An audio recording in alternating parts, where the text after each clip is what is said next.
Hello, everyone. I'm Ashley Miller, and I'm here at the Money and Law 2.0 conference, and I'm here with the honorees, Olaf and Mark. Congratulations, guys. Can you please tell us about what it is that you do in your business? Right. We represent volumetric medical systems, and it's a new startup company interested in applying advanced ultrasound techniques to new imaging challenges in a clinical situation. So specifically, as Olaf said, we've started up and we're running. Olaf is our Chief Technology Officer and our Chief Scientist, and I'm our CEO. It's a new imaging concept using not one single ultrasound transducer, but actually using two or more ultrasound transducers to take medical images of the human body in places that we can't now image.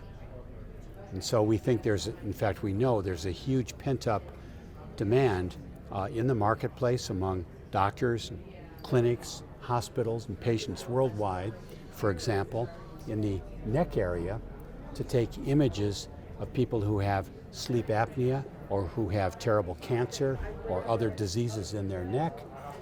We'll take real-time images, non-invasive, safe, no x-rays, no pharmaceutical products, and that will guide the doctors and the physicians and the nurses in taking care of those patients. Wow. So, what pushed you guys to pursue creating a business like yours within the medical field or within implementing science and providing these new technologies within your business? Well, we have a history of developing new technology, particularly for echocardiography.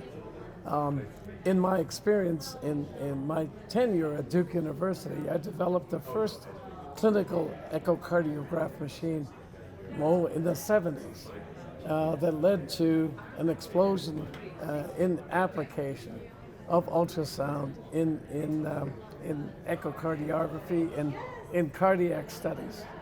And it's used worldwide now. So extending that concept, that's what we have in mind. Maybe we can apply these basic concepts in other imaging situations that are not being used clinically and represent a challenge. So the idea is an ultrasound. Ultrasound now is used very widely, almost in every specialty in the medicine uses ultrasound. But in some areas it's still more difficult, and we accept that as a new challenge. So Ashley, as Olaf said, we do have a history. Olaf goes back really 4 decades with doing the fundamental research to bring the modern so-called 4D medical ultrasound to the market. It's ultrasound that the image is displayed on a computer, and anytime you can see the baby moving or the picture of the baby moving inside mom's tummy, or you can see the heart beating inside your chest. Those images were brought to the world by Dr. Von Ram, and I had the great honor of running that company for 10 years, and today well more than 1 billion patients worldwide have benefited by those technology developments that we brought to the market. So as Olaf said, we are now applying some of the same theories. Olaf is applying some of the same theories, and I'm in charge of commercializing and monetizing our inventions. We have our patents issued. Some other ones are pending. We're not raising money right now, but as soon as we are, we would like to let people know how they can invest, and we will be allowing a few limited people the opportunity to invest in our new imaging science, which, as I said, will be applied to portions of the body that right now doctors are unable to treat because they don't have good, safe images. Nice. So, with that being said, and the challenges that you guys have overcome, and just speaking on a few of your accomplishments, for being able to not only be recognized, because I know that just off this interview and what you're saying, it's not easy doing what you do. What are some words that you would speak to others that are watching this that are encouraged and want to implement and take steps down the path in the field that you guys are in? Well, that's. I suggest that they study very hard, basic sciences, mathematics, and also review literature that's out there, extensive literature that's out there. Ideas come out of, like I said, the context. In other words, you need to know about a particular field if you're going to make any improvements or changes. And so the research, which includes study of the basic principles, is very important. Nice. And Ashley, I guess in my case as a non-scientist, I would say, as the Greeks said, first know thyself. Know what your strengths are. We all have strengths.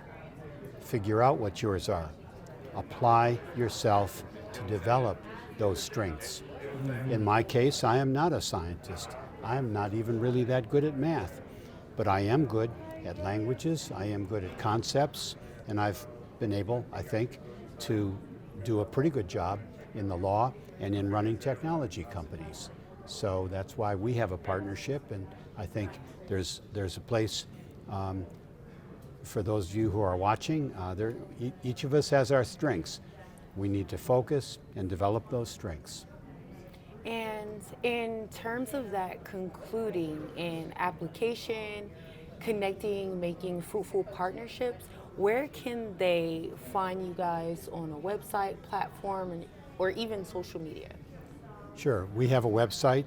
It's www.volumetricsmedicalsystems.com. It's a long word, Volumetrics Medical System, VOLUMETRICS MEDICAL or they can call us. We still have a phone number, 800-472-0900, or they can find Dr. Von Ram at Duke University, Pratt Engineering School, or they can find me at www.markfoster.com. All right, Olive and Mark, thank you guys so much for your time, and congratulations on the recognition that you received. It's been an honor to spend this time and engage with you guys, and I appreciate you guys so much. Thank you, Ashley. It's really our pleasure to be here with you. Thank you. Thank you.